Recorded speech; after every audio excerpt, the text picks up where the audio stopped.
Praise the Lord. கர்த்தர் நல்லவர், அவர் கிருபை என்றும் உள்ளது. ஒவ்வொரு நாளும் கர்த்தர் நம்மை கிருபையாய் நடத்தி வருகிறார். இந்த நாளிலும் கூட நீதிமொழிக்கு எழுதின புஸ்தகம் 3ஆம் அதிகாரம் 5-6 வசனங்களை நாம் வாசிப்போம் என்று சொன்னால், உன் சுயபுத்தின் மேல் சாயாமல் உன் முழு இருதயத்தோடும் கர்த்தரில் நம்பிக்கையா இருந்து உன் வழிகளெல்லாம் அவரை நினைத்துக்கொள், அப்பொழுது அவர் உன் பாதைகளை செவைப்படுத்தும்.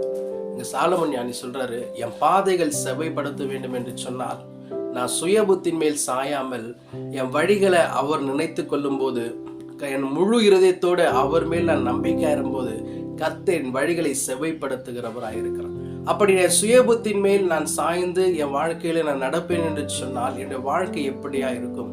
அப்படி என்று வேதத்துல அநேக காரியங்கள் தன் சுயபுத்தினால அவர்கள் வாழ்ந்ததுனால அவள் வாழ்க்கையில எப்படிப்பட்ட காரியங்கள் நடந்தது என்று சொன்னால், தானியேல் எழுதின தீர்க்கதரிசன புத்தகத்துல நேபுகாத் நேச்சார் இருக்கார். அவர் தன்னுடைய வாழ்நாட்கள்ல சுய புத்தினால தன் வார்த்தை நிமித்தம் அவர் சொன்ன வார்த்தை என்னன்னா, தானியேல் எழுதின தீர்க்கதரிசன புஸ்தகம் 4ஆம் அதிகாரம் 30-31 வசனங்கள் சொல்லுகிறது, இது என் வல்லமையின் பராக்கிரமத்தினால் என் மகிமை பிரஸ்தாபத்துக்கு என்று ராஜ்யத்திற்கு அரண்மனையாக நான் கட்டின மகா பாபிலோன் அல்லவா என்று சொன்னார்.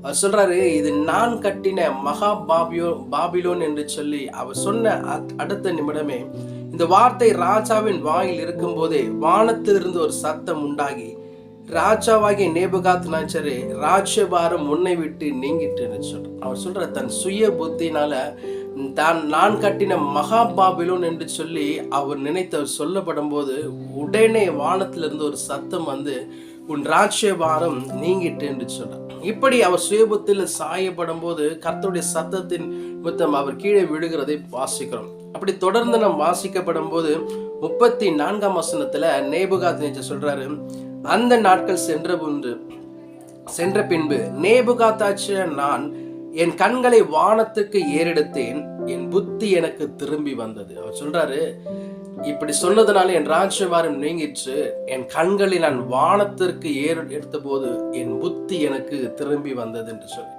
அப்பொழுது நான் உன்னதமானவரை ஸ்தோத்தரித்து, அந்த புத்தி வரப்படும் போது அவர் செய்த காரியம் உன்னதமானவரை ஸ்தோத்தரித்து என்றென்றைக்கும் ஜீவித்திருக்கிறவரை புகழ்ந்து மகிமைப்படுத்தினேன். அவருடைய கர்த்தத்துவமே நித்திய கர்த்தத்துவம், அவருடைய ராஜ்யமே தலைமுறை தலைமுறையாக நிற்கும் என்று சொன்னார். அவருடைய புத்தி சுய புத்தியில் சாயப்படும் போது அவர் ராஜ்யபாரம் நீங்கிச்சு. இப்போ அவருடைய புத்தி அவருக்கு திரும்பி வரப்படும் போது, வானத்துக்கு நேராக கண்கள் இறக்கப்படும் போது அவர் புத்தி அவர் திரும்பி வருகிறது. உடனே அவர் சொல்றாரு, தேவாதி தேவனை அவர் புகழ்கிறதை, அவர் ஸ்தோத்தரிக்கிறதை, தலைமுறை தலைமுறையாக கர்த்தத்துவம் நிலை நிற்கும் என்று சொல்லி அவர் சொல்லுகிறதை நம்மளால் வாசிக்கப்படி. வேதம் சொல்லுகிறது, சுய புத்தியின் மேல் நாம் சாய்வோம் என்று சொன்னால் நேபுகாத் நேச்சார் நடந்ததான காரியங்கள் நம்முடைய வாழ்க்கையில கர்த்தரிப்படிப்பட்ட காரியங்களை நடக்காதபடி நம்முடைய வழிகளில் அவர் நினைத்துக் கொள்வோம் என்று சொன்னார், நம் முழு இருதயத்தோட கர்த்தர் மேல் நம்பிக்கை இருப்போம் என்று சொன்னால், வேதம் சொல்லுகிறது கர்த்தர் நம்முடைய வாழ்க்கையிலும் நம் பாதைகளை செவ்வைப்படுத்துகிற தேவனாய் இருக்கிறார். கர்த்தர் இந்த வார்த்தை நிமித்தம் நம்மை நடத்துவாராக. ஆமென்.